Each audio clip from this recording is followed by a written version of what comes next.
वो जी मौरख जो माफ़ नहीं करेगा उसकी खातिर कानून साजी का बिल जो है अब वो पेश कर दिया गया है। इस वक्त वाकई काबीना ने अदालती इस्लाहात बिल का मसवदा भी आज मंजूर कर लिया है। उसको बड़ी तेज़ी के साथ जो है कौमी असम्बली में इस वक्त जब मैं आपसे बात कर रहा हूँ इजलास आई थिंक जारी है, उसमें पेश कर दिया गया। बिल में तजवीज़ दी गई है कि सुप्रीम कोर्ट के 3 सीनियर तरीन जज अज खुद नोटिस का फैसला करेंगे, यानी कि सुप्रीम कोर्ट के चीफ जस्टिस के पास ये इख्तियार नहीं रहेगा। और उसको मज़ीद उन्होंने वो किया है, कॉम्प्लिकेट कह दें या आप वो कह दें कि उसको मज़ीद कॉम्प्रिहेंसिव किया है कि बिल में अज खुद नोटिस के फैसले पर 30 दिन के अंदर अपील दायर करने का हक भी तजवीज़ कर दिया गया है और अपील दायर होने के 14 रोज़ के अंदर समाअत की जाएगी। तो ये इसके अलावा भी कुछ शायद चीज़ें आ रही हैं जो हमारे सामने अभी तक आई हैं, वो मैंने आपके सामने रख दी हैं कि अदालती इस्लाहात में बिल का मसवदा मंजूर कर लिया गया है, जिसके तहत जो है अब चीफ जस्टिस को से इख्तियार वापस लिया जा रहा है कि फ़र्द वाहिद के तौर पर अज खुद नोटिस लें। और जो चीज़ें हमारे सामने आएंगी इस इस्लाहाती बिल के अंदर, ऑब्वियसली इसके ऊपर दो राय होगी, ये इस्लाहात का बिल है या ज़ातियात का बिल है, ये अदलिया को रिफॉर्म करने का बिल है या अपने हक़ में फ़ैसले कराने का बिल है। ये तमाम चीज़ें जो है वो इस पर दो वर्जन ऑब्वियसली मौजूद रहेंगे, बदरजा उत्तम रहेंगे। ये सारा मामला शुरू हुआ जब दो सीनियर जजेस जो हैं, जस्टिस मंसूर अली शाह और जस्टिस जमाल मंदोखेल ने तफसीली फ़ैसला कल दिया और तफसीली फ़ैसला खुद नोटिस के ऊपर दिया, जिसमें इलेक्शन की तारीख डिटर्मिन की गई थी इससे पहले अप्रैल की 30। उसके अंदर उन्होंने कहा कि जनाब ये तो 4-3 का फ़ैसला है और इसके अंदर जो है वो यानी 3-2 का फ़ैसला नहीं है, 4-3 का फ़ैसला है और उस लिहाज से उसको नोटिस जो है उसको तो रद्द हो जाना चाहिए, उसको नोटिस लिया जाना नहीं चाहिए इन फर्स्ट प्लेस।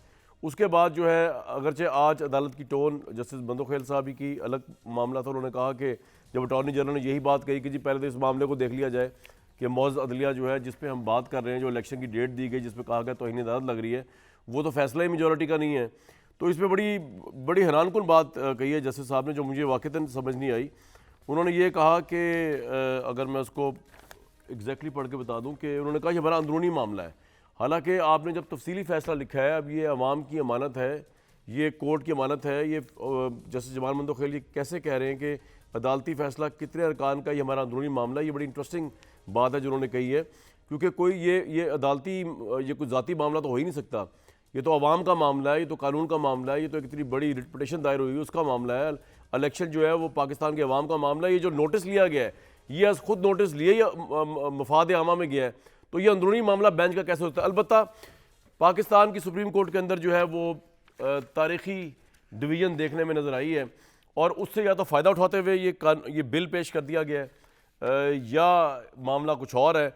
इस वक्त इदारे जो हैं वो एक दूसरे के सामने खड़े हुए हैं बहुत से लोगों के नज़दीक, और पाकिस्तान की स्टेट जो है वो बड़ी ही मुश्किल हालात में अंदर से है। इकॉनमी की बात ही नहीं कर रहा मैं, अभी तो मैं बात कर रहा हूँ कि इस मुल्क के अंदर पार्लियामेंट का क्या हक है, इस मुल्क के अंदर अदालत की इंटरप्रिटेशन की क्या वैल्यू है, इस मुल्क में पार्लियामेंट की क्या रेट है, इस मुल्क में अदालत की क्या रेट है।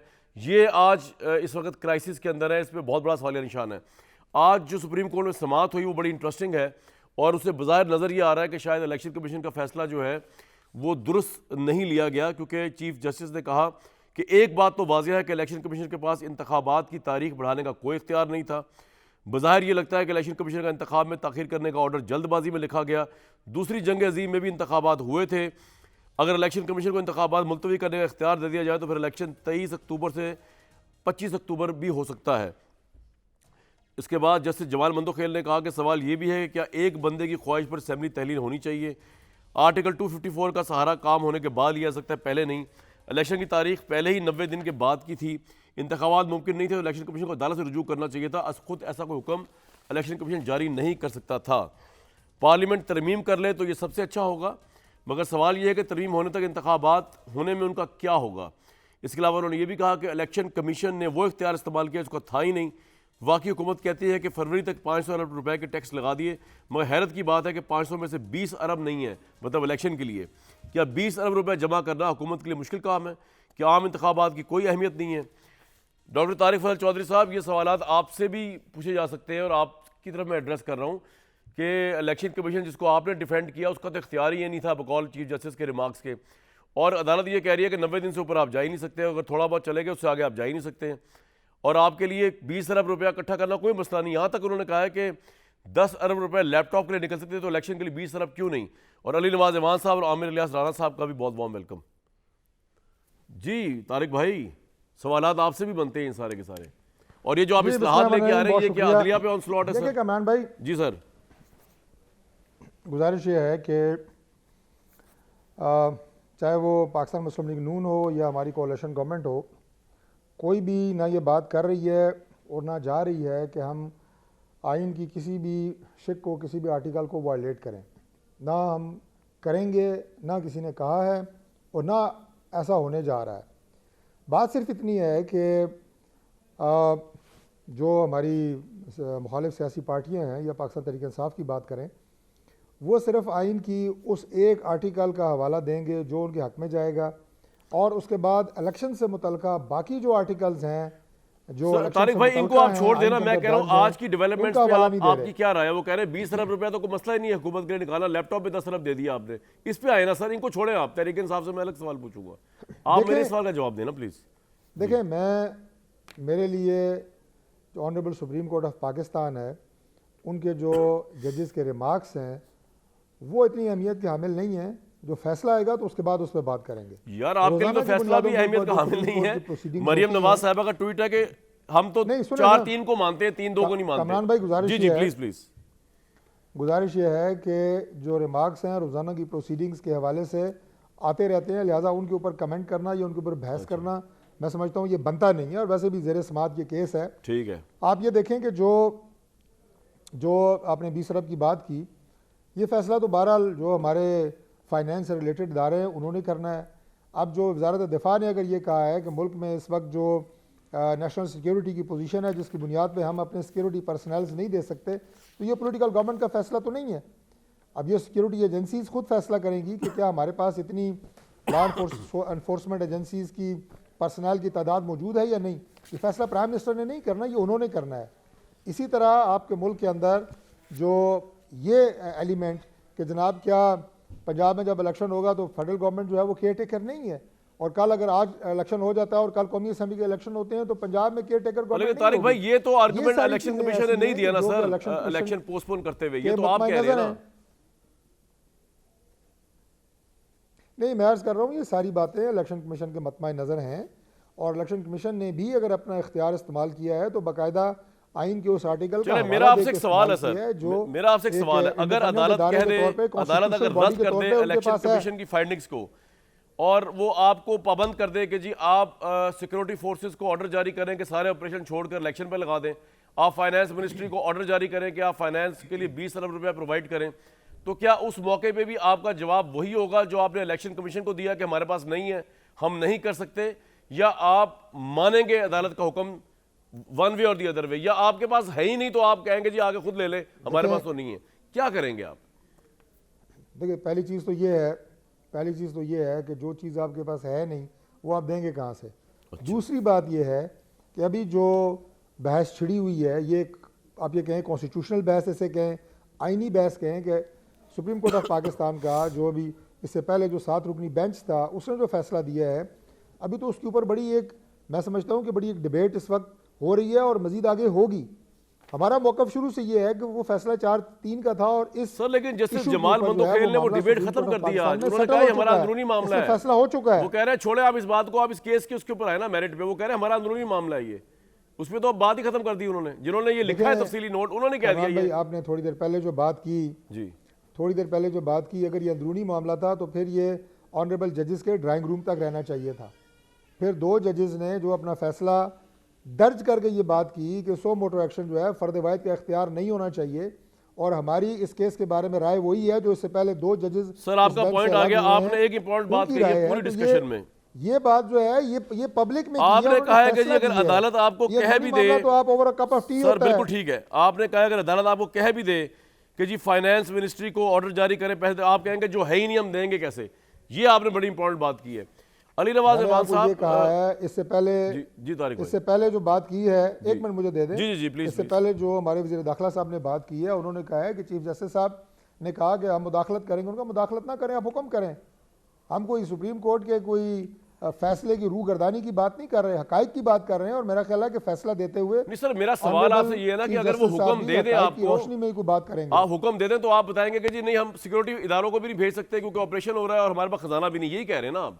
आप हुक्म देने के बाद ये रिस्पॉन्ड करेंगे। चले हुक्म आने देना, आप भी इधर हैं हम भी इधर हैं, कोई दोनों कोई कहीं नहीं जा रहे। फिर नहीं, ये आपको बता पहले देंगे वाली इंशाल्लाह। बात मुझे आपकी इंटरेस्टिंग लगी है कि जो है ही नहीं वो देंगे कैसे, ये अच्छा है।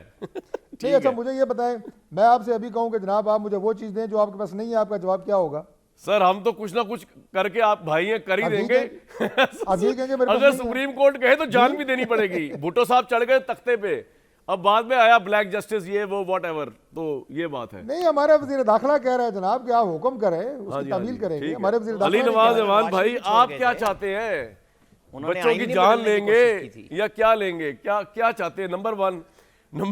नंबर टू, मेरे भाई ये बताइए कि ये जिस तरह ये केस जा रहा है, अगर हम आगे चलते हैं केस पे बात करने के बजाय, अगर केस यही आ गया कि अदालत ने ऑर्डर जारी कर दिया और उसके बावजूद इनके पास कुछ ना हुआ देने के लिए, तो सिचुएशन क्या हो जाएगी इस मुल्क की? पहले उस्ताद मोहतरम, पहले तो आपका शुक्रिया। आप जब मेरे पे कोई पर्चे हो रहे, मेरे घर पे छापे पड़ रहे थे, जनाब। तो आपने मेरे लिए आवाज़ उठाई अपने प्रोग्राम में, तो मैं उसके लिए बड़ा मशकूर हूँ आपका। जनाब सेकेंडली देखें, शायद मैं क्या कहूँ, तारिक भाई भी भाई हैं, ज़रा आइन को समझ लें। इलेक्शन कमीशन इलेक्शन कराता है, गवर्नमेंट इलेक्शन नहीं कराती। आइन के अंदर बड़ी वाज़ेह तरीके पे जो रोल लिखा हुआ है वो इलेक्शन कमीशन का रखा हुआ है, और आर्टिकल 245 है जो बाउंड करता है तमाम इदारों को, जब कोई भी कौमी असम्बली या सूबाई असम्बली तहलील हो जाए तो सारे के सारे इख्तियारात इलेक्शन कमिश्नर के पास आ जाते हैं और उसी को आपको जवाबदेह होना पड़ता है। इवन ट्रांसफ़र पोस्टिंग्स, डोगर साहब का केस भी अदालत में इसीलिए गया था कि इलेक्शन कमीशन से पूछा गया था कि जब आपने डिसीजन लिया वो किस बेसिस पे लिया, उन्होंने कहा हमने फ़ोन कॉल के ऊपर लिया, कोई रिटर्न उनकी तरफ से रिक्वेस्ट नहीं आई थी। इसलिए ये कहने का मकसद ये है कि इनका हुकूमत तो कभी भी नहीं कराएगी ना। हुकूमत के लिए 54 अरब रुपए की अभी उन्होंने आटा की सब्सिडी दी है, अभी उन्होंने 500 अरब रुपए के नए टैक्सेस लगाए हैं, अभी रिसेंटली वो लैपटॉप स्कीम्स देने जा रहे हैं, रिसेंटली अभी उन्होंने 100 अरब रुपया अपने MNS को दिया है डेवलपमेंट बजट का, पर वो 20 अरब रुपया इनके लिए बहुत बड़ी रकम है। इसलिए मेरा नहीं ख्याल कि हुकूमत का कोई मौक़िफ़ इसके अंदर है कि नहीं है। जैसे आज इससे अंदाज़ा लगा लें, शहबाज शरीफ साहब ये कह रहे थे कि एक जज साहब की ऑडियो आई है, उसका फ्रॉन्सिक होना चाहिए, तो पीछे से आवाज़ आई भाईजान आप वज़ीर आज़म हैं, उनको अभी तक यही नहीं पता कि मैं वज़ीर आज़म, ये काम मैंने करना है, तो आप उनसे तो कोई उम्मीद नहीं रख सकते। बाकी चीज़ें बड़ी क्लियर हैं, पूरी दुनिया के असूल बड़े वाज़े हैं, आपके सामने है कि 1864 सिविल वॉर हो रही थी अमेरिका में, इब्राहिम लिंकन साहब थे उस वक्त, उन्हें भी कहा गया वॉर हो रही है, आप इलेक्शंस को पोस्टपोन कर दें, उन्होंने कहा इलेक्शंस तो हो गए, उन्होंने कहा आप हार जाएंगे, उन्होंने कहा फिर भी इलेक्शंस होंगे, और जमहूरियत मजदूर।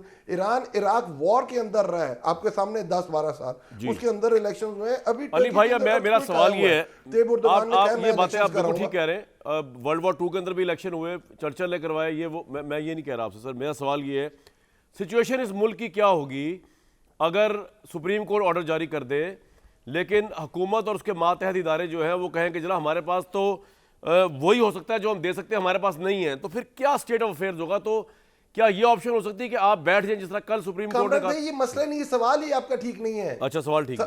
अब देखें, अगर इस मुल्क में डेमोक्रेसी है, अगर इस मुल्क में आइन की कोई बालादस्ती है, और जिस ट्राइकोटमी पावर्स में जो आखिरी डिसीजन होता है, अगर इंटरप्रिटेशन ऑफ लॉ की बात आ जाती है तो वो सुप्रीम कोर्ट है।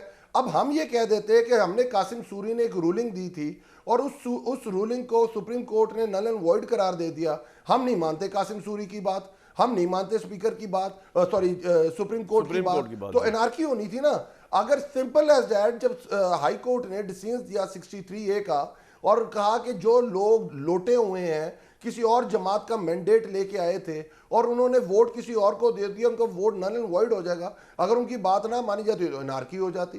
पाकिस्तान के अंदर ये देखिए मसला क्या है नून लीग का, अगर मलिक कयूम को कहा जाए कि अपने अपनी अपोजिशन जरदारी और बेनजीर को सजाएं देनी है तो वो कोर्ट और वो जज ठीक है। 1997 के ऊपर कोर्ट के ऊपर हमला कर दें, और क्योंकि कोर्ट ने कहा है कि आपके ऊपर आज केस फाइल होगा, आपके ऊपर फर्द जुर्म आयद होगी, तो वो कोर्टें ठीक हैं, वो लोग ठीक हैं। अगर 3 मेंबर बेंच यूसुफ रजा गिलानी को नाअहल करार दे दे, सजा दे दे, तो वो कोर्ट ठीक है। तो इस तरह तो नहीं हो सकता। ठीक है सर, आपका पॉइंट आ गया, बिल्कुल ठीक है। अली भाई आपका आ गया, आपका पॉइंट बिल्कुल आ गया। मैं ज़रा आमिर भाई, सबसे पहले तो दूसरी दफ़ा मुबारकबाद दे रहा हूँ प्रोग्राम के प्लेटफॉर्म से। एक दिन आपको जिस दिन मिला सितारा इम्तियाज़ तब भी दी थी, बहुत वेल डिजर्विंग। ऑब्वियसली हमने तो जब होश संभाला जर्नलिज्म उससे पहले का आपका जर्नलिज्म है, पहले मिलना चाहिए था। बहुत वेल डिजर्विंग, माशाल्लाह, कमाल के आप रिपोर्टर और जर्नलिस्ट हैं। अब आमिर भाई आ जाते हैं ज़रा लार्जर पिक्चर के ऊपर। मुझे निटी ग्रिटी में जाए बगैर सर इस्लामाबाद की पल्स बताएं कि सुप्रीम कोर्ट के अंदर आपको क्या डिवीजन नज़र आ रही है, उससे बढ़कर क्या आपको इदारे एक दूसरे के सामने खड़े नज़र आ रहे हैं? और तीसरा सवाल जो दोनों भाइयों ने ज़रा खुल के जवाब नहीं दिया कि अगर सुप्रीम कोर्ट ऑर्डर कर दे तो कि जी इलेक्शन फिर भी होगा और इस डेट पे होगा, या सदर को दोबारा कहे और जल्दी करने का कहे, तो हुकूमत कन्फ्रंट्रेशन पे जा सकती है, कह सकती है कि जी नहीं हो सकता, ना सिक्योरिटी मिल सकती है और ना फाइनेंस मिल सकता है, तो उसके बाद क्या होगा अगर ये होगा तो? देखें, दो तीन चीज़ें हैं जो आप पूछ रहे हैं और बड़ी क्लियर सी हैं कि जो आर्टिकल 5 है वो कहता है कि तमाम लोगों को पार्लियामेंट से वफादारी निभानी होगी, इस मुल्क से वफादारी निभानी होगी, इसके लाज के साथ वफादारी निभानी होगी। फिर जब पार्लियामेंट और अदलिया आमने सामने का जो तासुर बन गया है और काबीना मैदान में है, काबीना मैदान में अपना वोट दे के काम करके मुसवदा पार्लियामेंट में भेज चुकी, तो पार्लियामेंट जब आर्टिकल 191 के तहत सुप्रीम कोर्ट के कोई भी रूल्स वगैरह बनाएगी आइन के आर्टिकल के तहत, तो वो कानूनी होगा। अच्छा, रिव्यू करना सुप्रीम कोर्ट का काम है। अब वो क्या हवा में कर देंगे या इसके कानून को बनने के बाद, क्योंकि ज़ाहिर है सदर मुमलिकत ने हर चीज़ में शुरली पटाखा तो लगाना है, वो 14 दिन वेट करके एतराज़ लगाएंगे, फिर ये पार्लियामेंट के मुश्तरका इजलास से पास करा लेंगे, क्योंकि वो भी इसीलिए इन्होंने कैरी ऑन रखा हुआ है कि सदर साहब तो नहीं बुलाते, और सेनेट का इजलास भी भली मानसी करके उनसे बुलवा लिया है जो परसों है। अब अगर कल पार्लियामेंट से कौमी असम्बली से पास होता है तो हो सकता है वो सेनेट कल ही बुला लें, वरना परसों भी होना तो है 30 तारीख को, और ये पास हो जाएगा। अब आप आ जाएं कि जी वो जो मतलब हमारे बड़े मोहतरम है जस्टिस मंदूखेल साहब, जमाल मंदूखेल साहब, अगर ये घर की बात थी तो वो फैसला पब्लिक करने की क्या जरूरत? यही मेरा सवाल है कि क्यों उसे उन्हें बिल्कुल चाहिए था कि चैम्बर में बात करते। उन्होंने कल प्रोसीडिंग के बाद इसे पब्लिक क्यों किया? सुप्रीम कोर्ट की वेबसाइट पे ये नहीं, तो क्यों फिर आया? आज और ये हम क्यों कहा कि सब घर वाला मामला क्यों है? मैदान में आज आए? ये क्यों क्योंकि कहा? मैं इसीलिए बात कर रहा हूं ना कि ये बड़ी बात है कि वो कहते हैं घर का मामला और चीफ जस्टिस साहब कहते हैं थैंक यू वेरी मच, यानी बेल आउट किया मुझे आपने। और वो जो मंसूर अवान नए अटॉर्नी जनरल आए हैं जिन्होंने को दम खम थोड़े बहुत सवाल जवाब में, जिस पे आते ही उन्हें ये भी कहा गया कि यार आप बड़ी तेज़ गुफ्तगू भी कर रहे हैं, जाहिर है वो गवर्नमेंट की नुमाइंदगी करने आए हैं, चीफ लॉ अफसर हैं, उन्होंने बात करनी है कोर्ट और उनके बीच में। लेकिन ये फैसला 4-3 का मैंने और आपने तो नहीं लिखा, ये दो मुअज़्ज़िज़ जज साहिबान ने लिखा कि वो जो दो पहले जज थे, मामला उससे आगे चला गया ना। अब कोर्ट ये पिटीशन सुन रही है। मेरा सवाल ये है कि अगर सुप्रीम कोर्ट ऑर्डर जारी कर दे और गवर्नमेंट कह दे कि जी ना सिक्योरिटी है ना फाइनेंस, फिर क्या होगा? नहीं, ये सब कुछ हो चुका हुआ है। मैं अब आपको उसी तरफ तरतीबवार आपके सवालों के जवाब चलिए आराम से आ जाइए, कोई मसला मुझे ये बताएं कि इलेक्शन कमीशन ने शिक 58 के तहत, जिसमें उसका इख्तियार है कि वो इलेक्शन शेड्यूल देने के बाद उसमें तरमीम कर सकता है, ये उनकी फर्म राय है। और आर्टिकल जो भी दोनों को 254 है और 2183 है, उसके तहत उनका काम फ्री एंड फेयर इलेक्शन कराना है। उन्होंने GHQ आप जहन में रखिएगा, सबसे पहले मैंने GHQ का लफ्ज़ इस्तेमाल किया, जी। उसके बाद मैं कह रहा हूँ इंटीरियर, फिर फाइनेंस, लॉ और हाई कोर्ट, सबसे पूछा। हर बंदे ने उनके साथ अदम ताउन का इजहार किया कि हमारे पास बंदे नहीं है, हमारे पास पैसे नहीं है, हम रिटर्निंग अफसर नहीं दे सकते। क्या ये 5 मेंबर जिसमें चीफ इलेक्शन कमिश्नर शामिल होता है, ये अपने घर से जाके वोट कराएंगे? ये बैलेट बॉक्स खुद छापेंगे, बैलेट पेपर खुद छापेंगे, बैलेट बॉक्स बनाएंगे, पूरे अमले को खुद से पैसे देंगे? नहीं हो सकता ना। उन्होंने एक ख़त लिखा कि जनाब ये सूरत हाल है, वज़ीर आज़म साहब हमें आगाह करें, आप क्या कहना चाहते हैं। फिर पिछले हफ्ते जब शाम को 6 बजे काबीना का स्पेशल इजलास हुआ, उन्होंने इंडोर्स किया कि जिन इदारों ने ये बात आपसे कही है, हम भी, काबीना भी यही कह रही है कि हम ये नहीं ताउन कर सकते। अब आ जाएगा कल सवाल, क्योंकि 2 दिन की हेयरिंग में इलेक्शन कमीशन को नहीं सुना गया।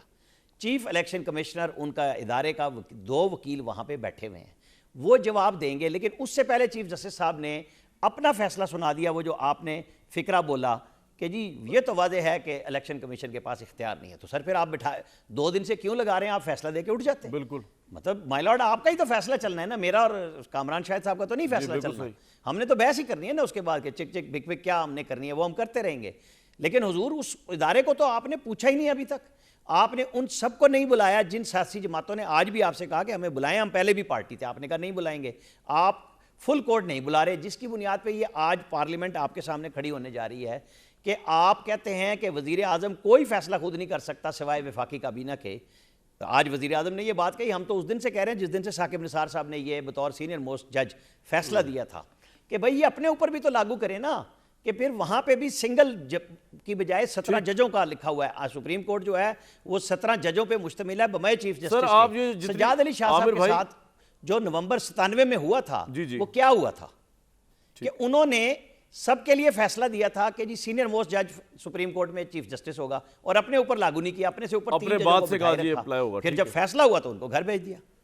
सही सर, वो तो एक बड़ी वर्स हिस्ट्री है, लेकिन मेरा सवाल तीसरा तलब रह गया। वो ये था कि जनाब अगर कोर्ट अब कह दे, जिस तरह आप कह रहे हैं कि जी ये लग रहा है कि माइंड भी दे दिया गया है, लग भी रहा है कि इलेक्शन कमीशन का फैसला गलत साबित होगा, उसके बाद ये क्या करेंगे? ये इनके पास इख्तियार है ये कहने का कि जी नहीं हम तो कुछ भी नहीं कर सकते, और अगर ये कहेंगे तो फिर स्टेट ऑफ फेयर क्या होगा पाकिस्तान वो का? एक ब्रेक के बाद इस पे बात करनी देखें, जी जब सजाद अली शाह की अच्छा चले, जी जल्दी से बोल दें 30 सेकंड में अगर आप बता सकते हैं। मैं बोल रहा था सजाद अली शाह साहब ने भी हुक्म दिया था जनरल जहांगीर करामत को, जब लड़ाई शुरू हो चुकी थी पार्लियामेंट वर्सेस अदलिया, और उन्होंने वो लेटर उठा के मिनिस्ट्री ऑफ डिफेंस को भेज दिया। फिर क्या हुआ था आपको पता है ना हिस्ट्री का। जी, ऑर्डर बिल्कुल। कोर्ट ने करना है, इंप्लीमेंट किसने करना है? कुव्वत नाफजा ने। वो कहां खड़ी है ये आप सब सोच लें।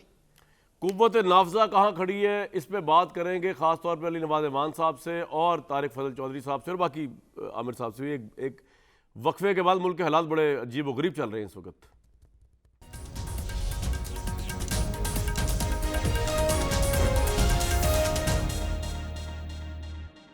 ये जो सिचुएशन बनी पंजाब और केपी की असेंबलियाँ डिज़ोल्व होने से, उसमें एक पॉइंट ऑफ व्यू तो ये है कि जी इमरान खान के साथ बड़ा बुरा हो रहा है, उन पे केसेस की भरमार हो गई है, उनके कारकुन पकड़े जा रहे हैं, उन पे FIRs हो रही हैं, उन पे टॉर्चर हो रहा है, उन पे अटैक हो रहे हैं। लेकिन दूसरी तरफ इमरान खान की पॉपुलैरिटी भी बहुत बढ़ गई, और अब इस लेवल तक वो मामला चला गया है कि लोग कहते हैं कि अदालत और पार्लियामान आपस में जो खड़े हुए हैं वो सारा मामला इसी मामले से शुरू हुआ है। तारिक भाई, बात ये है कि ये कहाँ तक जाएंगे आप? आज आपने जो बिल पेश करने जा रहे हैं जो इस्लाहात का, ऑब्वियसली ये आई डोंट थिंक सो कि बड़ा कोई गुड टेस्ट में जाएगा चीफ जस्टिस साहब या अदालत के पास। मुझे नहीं पता किस तरह उसको देखा जाएगा, और इस पर शायद हो सकता है कि इसको चैलेंज भी कर दिया जाए। आई डोंट नो क्या सिचुएशन बनती है, लेकिन ये सिचुएशन कन्फ्रंट्रेशन की और इलेक्शन से तो फिर भी नहीं बच सकता कोई। देखिए कमरान भाई, बाज़ इस्लाहात ऐसी हैं कि जिनके बारे में मैं बजा तौर पर यह बात कह सकता हूँ कि बहुत पहले हो जानी चाहिए थी, लेकिन अभी तक नहीं हो सकी। ये जो बात है, यानी हर इदारे में आपने रिफॉर्म्स की बात की, आपने ब्यूरोक्रेसी में रिफॉर्म्स की बात की, आपने हमारे पार्लिमानी इदारों में बहुत सारी चीज़ों के इस्लाहात की बात की, लेकिन ये जो जुडिशरी के अंदर बहुत सारी ऐसी चीज़ें हैं कि जिनके बारे में शुरू से बात की जाती रही है कि चीज़ें अबव बोर्ड हों, इम्पार्शल हों, और बड़ी उसमें क्लैरिटी और ट्रांसपेरेंसी होनी चाहिए। उसमें अपॉइंटमेंट्स हैं, उसमें बहुत सारी और चीज़ें हैं, वो अभी तक नहीं हो सकी। और अभी अगर ये कोशिश हो रही है, मैं समझता हूँ कि ये जो मिसाल आपने ख़ुद अभी दी है बड़ी रेलेवेंट बात है। देखिए, मैं ख़ुद फेडरल मिनिस्टर रहा हूँ, बहुत छोटा सा कोई काम अगर हमें मिनिस्ट्री में करना पड़ता था, जिसकी इससे पहले मंजूरी प्राइम मिनिस्टर देते थे, लेकिन वो भी हमें कैबिनेट में लेके जाना पड़ता था, और कैबिनेट पे इतना बोझ पड़ गया और इतने कामों में रुकावट आनी शुरू हो गई कि कभी वो हमारी समरी बाय सर्कुलेशन हो रही है, कभी जनाब काबीना की मीटिंग का इंतजार हो रहा है, प्राइम मिनिस्टर मुल्क से बाहर है, काम सारे रुके हुए हैं। लेकिन ऑनरेबल चीफ जस्टिस साहब का डिसीजन ये था कि government is not the prime minister, government is the prime minister with the cabinet. उधर तो ये रूल आप मुसल्लत कर रहे हैं जहाँ पूरे मुल्क के मामलात हैं, पूरे मुल्क के साथ आप चल रहे हैं, पूरी दुनिया के साथ हमारी गवर्नमेंट ने इंटरेक्शन करना है, दुनिया के उन ममालिक से भी करना है जहाँ आज दिन है, अभी हमारे यहाँ दिन है, वहाँ रात है, जब हमारी रात होगी उनके दिन होंगे, लेकिन कैबिनेट ने मंजूरी देनी है। भाई प्राइम मिनिस्टर कोई फैसला नहीं कर सकता। तो अगर उस रूल को आपने वहाँ पे अप्लाई कर दिया है और हमने उसे इम्प्लीमेंट किया है, तो अगर आपके अपने इदारे के ऊपर ये बात हो रही है कि आप भी जो फैसला करें सुप्रीम कोर्ट करे, फ़र्द वाहिद ना करे, मेरा ख्याल है ये कोई ऐसी बात नहीं है, ऐसे पर्सनल नहीं लेना चाहिए। किसी फ़र्द को ये नहीं सोचना चाहिए कि ये मेरी ज़ात के ख़िलाफ़ है या किसी एक ख़ास केस के हवाले से है। अगर ये रिफॉर्म्स हो जाती हैं तो आइंदा आने वाले दिनों में मैं समझता हूँ कि इस इदारे की शफाफियत, इस इदारे की आप ये कहें कि फ़ाल होना, इस इदारे के पेंडिंग काम जो रुके हुए हैं वो चलना, ये बहुत बेहतर हो जाएगा। इसमें कोई ऐसी कंट्रोवर्सी की बात मैं नहीं समझता कि है, और मेरी गुजारिश है कि इसे क्रिएट भी ना की जाए। पार्लियामान आपका सुप्रीम है, लेजिस्लेशन आप पार्लियामेंट की इस्लाहात को पार्लियामान की सुप्रीमेसी के 4 साल पीटीआई गवर्नमेंट में थी, अभी हमें कल क्या होता है, लेकिन पार्लियामान की सुपरमेसी को हमें खुद कम अज कम अंडरमाइन नहीं करना चाहिए। ठीक, अली नवाज ईमान साहब, ये जो सुप्रीम कोर्ट नोटिस के हवाले से, शायद बेंच की तश्कील के हवाले से, पता नहीं क्या कुछ आ जाए, अभी तो इसको आप पार्लिमान की सुप्रीमेसी के हवाले से देखते हैं या आप इसको क्या देखते हैं? इसको चैलेंज करेंगे, आप क्या करेंगे? नहीं, देखिए जो तारिक भाई ने बात की है बिल्कुल ठीक बात की है कि हर इदारे के अंदर डिसेंट्रलाइजेशन होनी चाहिए। कोई भी पाकिस्तान का इदारा है, पर मसला ये होता है कि जो आइन है जब आप उसकी इंटरप्रटेशन करते हैं या उसके अंदर कोई चेंजेस लेके आते हो तो सबसे बड़ा मैटर जो होता है वो इंटेंट का होता है। अभी जो नैब अमेंडमेंट लेके आए थे जिसके अंदर 1100 अरब रुपया माफ़ किया, तो सुप्रीम कोर्ट ने सवाल क्या उठाया? सवाल ये उठाया कि जो लोग इससे मुतासर थे वही लोगों ने लेजिस्लेशन की है, ये कॉन्फ्लिक्ट ऑफ इंटरेस्ट है। अभी जो ये सुमोटो केसेस के ऊपर जो करना चाह रहे हैं, माशाल्लाह 35 साल पीपल्स पार्टी और नून लीग पाकिस्तान के ऊपर हुक्मरान रही है, इन्होंने कभी पहले नहीं सोचा। अब ये क्यों सोच रहे हैं? अगर ये समझते हैं ये ठीक चीज़ है तो थोड़ा वेट कर लें, नई गवर्नमेंट को आने दें, उसके अंदर ऑपोजिशन भी होगी, गवर्नमेंट भी होगी, उसके ऊपर अच्छी बहस होनी चाहिए और चीज़ रिफॉर्म तो आप इन तरामीम को चैलेंज करेंगे कोर्ट में? बड़ा मसला इंटेंट के बिल्कुल करेंगे सर, इनकी तो हर चीज़ को चैलेंज करेंगे। इनका तो इनके पास है क्या, बेचारों के पास, इनको खुद पता नहीं होता करना क्या है। देखिए हमारे दौर के अंदर भी हमने भी एक रेफरेंस भेजा था, इफ़ यू रिमेंबर, और हमने बाद में आके कहा कि हमसे गलती हुई थी और ये हमें नहीं करना चाहिए था। तो ये जो सू मोटो वाला भी है ना, ये इस चीफ जस्टिस के ऊपर नहीं है कामरान भाई, मैं ये अभी आपको बता रहा हूँ। ये कहते हैं नज़र कुछ और आ रहा है और निशाना कहीं और है। ये सिर्फ इसके लिए तो ना इस वाले सुप्रीम कोर्ट के चीफ जस्टिस ने सितंबर में रिटायर हो जाना, उसके बाद तो बाकी चीफ जस्टिस ने आना है, ये निशाना कहीं और है। लेकिन सर वो बाकी के चीफ जस्टिस जिन्होंने आना है उन्होंने सबसे एतराज उठाया है खुद नोटिस वाले मामले पे, ये भी तो आपको पता ही होगा ना। बहरहाल कंटिन्यू करें आप सर। ठीक है, देखें मैं यही तो कह रहा हूँ कि बिल्कुल डिसेंट्रलाइजेशन होनी चाहिए, पावर्स डिवॉल्व होनी चाहिए हैं और पार्लियामान पूरी हो, पार्लियामान के अंदर अपोजिशन हो, गवर्नमेंट हो, इसके ऊपर सहर हासिल बहस हो। ये तो नहीं सर आपका पॉइंट आ गया के ऊपर एक दिन के अंदर ही लेजिस्लेशन हो जाए। अब दूसरी तरफ इलियास राना साहब को आपने मुबारकबाद दी, मेरी तरफ से भी मुबारकबाद उनको, इनको वो अवार्ड मिला है। मुझे समझ नहीं जो इंटरप्रिटेशन की और जो मिसाल दी इन्होंने काम, उस्ताद मोहतरम आप तो हिस्ट्री के स्टूडेंट हैं, उन्होंने मिसाल क्या दी 1997 की, कि 1997 में लेटर लिखा चीफ जस्टिस ने कि मुझे सिक्योरिटी फराम की जाए। किसके खिलाफ की जाए? कि उस वक्त की हुकूमत के खिलाफ की जाए। और उस वक्त के जो आर्मी चीफ थे उन्होंने वो वजीर दिफा को भेज दिया कि अच्छा ओमन था। मुझे बताएं कि जब नवाज शरीफ ने भट्ट साहब को चीफ ऑफ आर्मी स्टाफ लगा दिया था और परवेज मुशर्रफ ने ये बात नहीं मानी थी, तो क्या हुआ था पाकिस्तान के अंदर?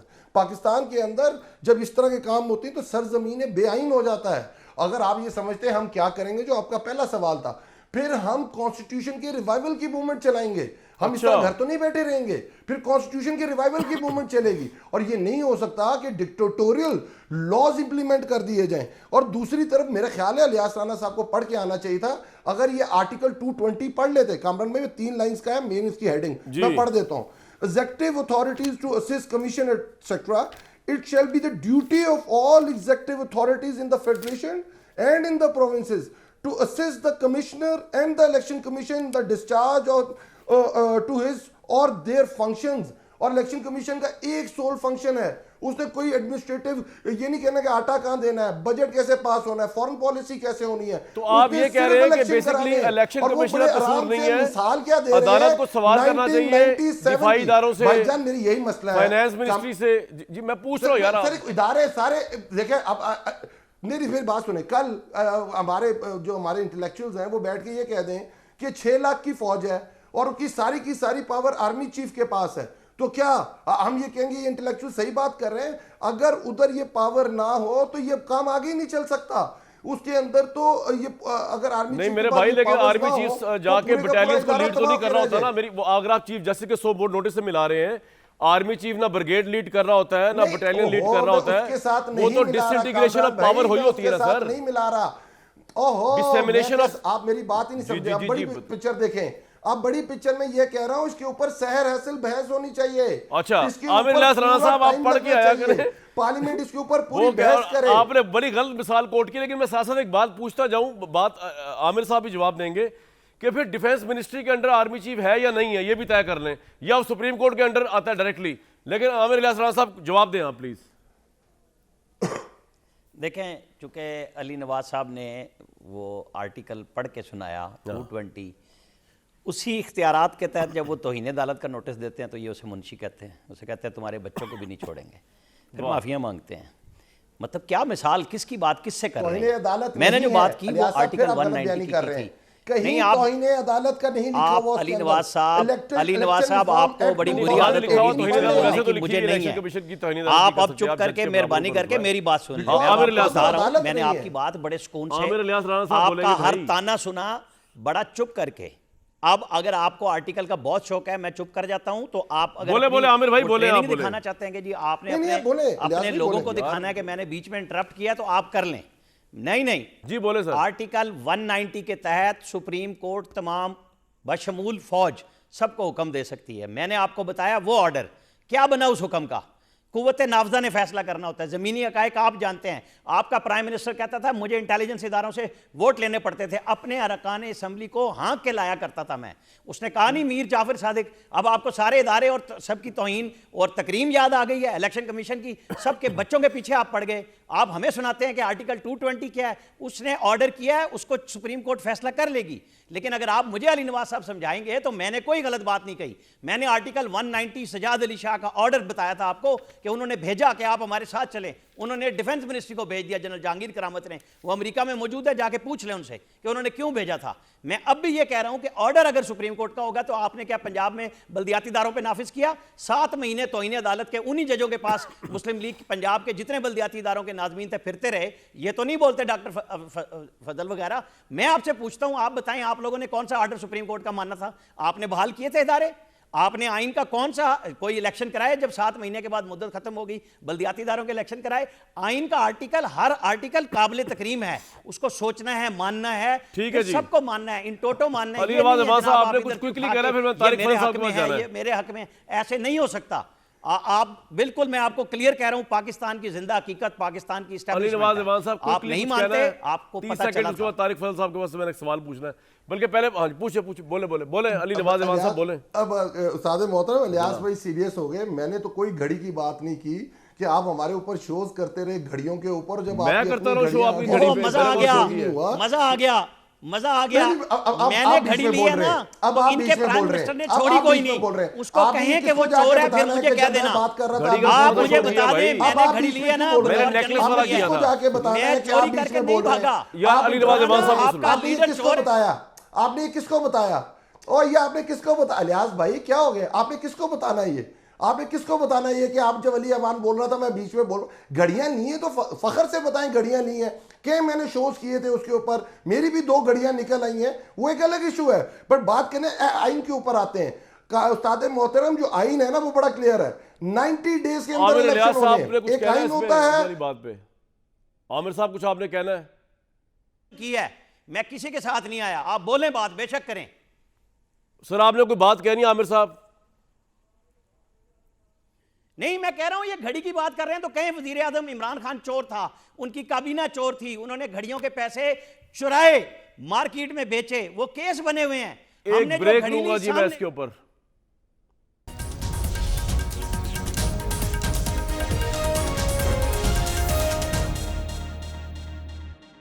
मुझे तो 1997 ज़्यादा खतरनाक लग रहे हैं इस वक्त, जिस तरह के इदारे एक दूसरे के सामने सफ बंदी में उतरे हुए हैं, खासतौर पर पार्लियामेंट और अदालत और बहुत कुछ। मुझे दीजिए कब तक इजाज़त।